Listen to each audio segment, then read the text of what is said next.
OK，我们来到 Part 8，现在我换一个方式，就是 Zoom 啊，Zoom，因为有时候那个声音比较小啊，可是我觉得 Zoom 的话，那个声音是不错的啦，所以我们用 Zoom 哦。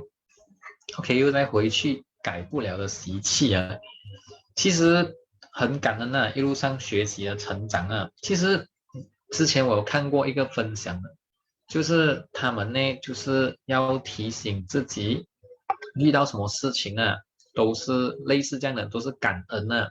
所以呢，他就放一个纸手环在这里。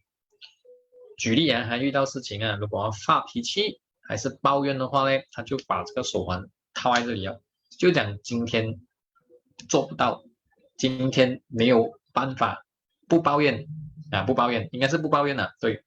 然后所以呢，他就进行这个活动啊，就连续可能30天呢，这一只手要穿着那个纸的手环，然后连续30天都做到的话，就是成功。什么意思呢？意思是讲，第一天我穿这个在手上，对不对？嘿，抱怨哦，OK，放在这里。明天又在开始新的一天了，又在穿回这只手哦。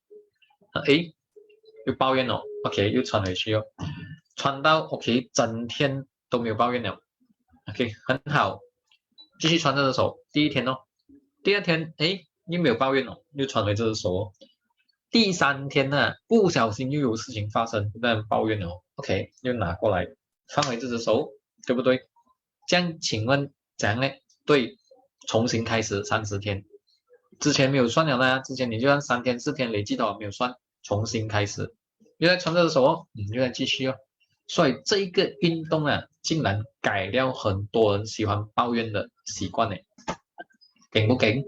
所以 OK，这样的话呢，就从这里可以学到了，如果你想要改掉某些坏习惯，确实我们要视觉化、听觉化、触觉化去提醒自己。怎样提醒呢？你要有意识觉察这个东西出现了，这个要有意识诶，就是我有做那样东西耶。因为什么？因为当你无意识的时候啊，就算连知道都不知道诶，当你不知道的话，很多东西改不掉，因为我根本都不懂。我该有抱怨那没有啊，没有啊。所以当你有意识去觉察的话啦，你就会知道这个动作是抱怨来的，讲的话是抱怨来的，包括你的情绪是在抱怨的。所以很感恩超级生命密码，因为导师叫我们写14项功课，有一项叫做写心得，写什么？起心动念，你的想法，你的心情，你的一切的动念，你的念头，它是在做梦。所以当在写心得的时候啊，因为晚上要写嘛，所以就会开始每一天都会觉察今天倒带啊，今天发生了什么事情，有什么东西，有什么启发啊，就会开始这样写了。这个是有帮助提升那个觉察的，就觉悟你的起心动念。今天我怎样了啊？然后明天我要怎样啊？然后从这件事情我有什么参悟啊？我学到什么东西呀、其实都是这样的。所以你可以试试看呐、举例啊，可能讲我很喜欢发脾气，可是我改不掉。OK，开始啊，这个一传进去，第一天没有发脾气哦，继续传。第二天发脾气哦，OK，拿过来放这里。没有啊，跟自己讲而已。你今天过不到关，pass 不到，pass 不到。所以其实它可以讲是一个游戏的，也可以讲是一个题型的。可是确实它会比较有趣的，相等于啦，如果你自己都没有这一些道具的话，可能你真的是比较难做到，而且可能没有这样有趣的方式进行了。所以改变习气可以用道具包括在读《弟子规》的时候，有一个爸爸很有智慧的，他这个道具更给，可是不容易啦，因为我自己也是找不到啊。怎样讲呢？就是如果他的孩子发脾气耶，他的孩子拿一根钉去钉后面的木板，就是他家后面有一个木板的钉木板，所以一发脾气就跑去钉木板，钉一直发脾气钉一直，钉到后来没有发脾气了，OK，还要吓到我，原来我一天发这样多次脾气的，因为视觉化嘛，你定了过后你才知道，哇，一次两次三次四次，所以看久一次哦，其实累计下来它不是久啊，它是很频密的。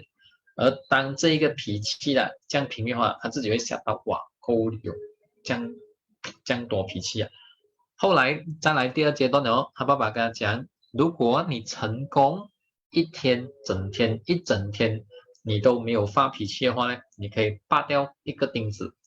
所以他就开始哦，没有发脾气啊，没有发脾气啊，没有发脾气啊。OK，成功拔掉一个钉子哦。再来哦，第二天哦，重复哦，没有发脾气啊，没有发脾气啊，拔掉钉子哦。这样 OK，如果有发脾气答对了，又再钉哦，钉进去哦，对不对？没有发脾气，拔掉哦。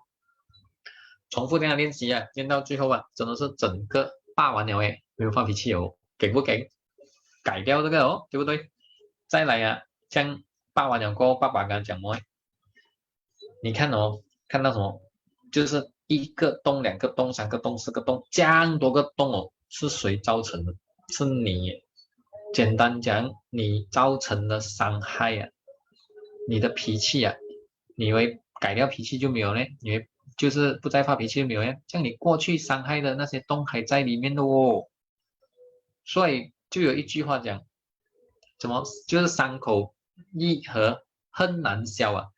就是你用语言来伤人那个恨可能一辈子都消不掉的嘛。大概做到哦。所以伤口啊，割伤啊，还容易合起来耶。可是你用那个讲话很难听，什么伤到人家，可能一辈子啊，他都会恨你呢。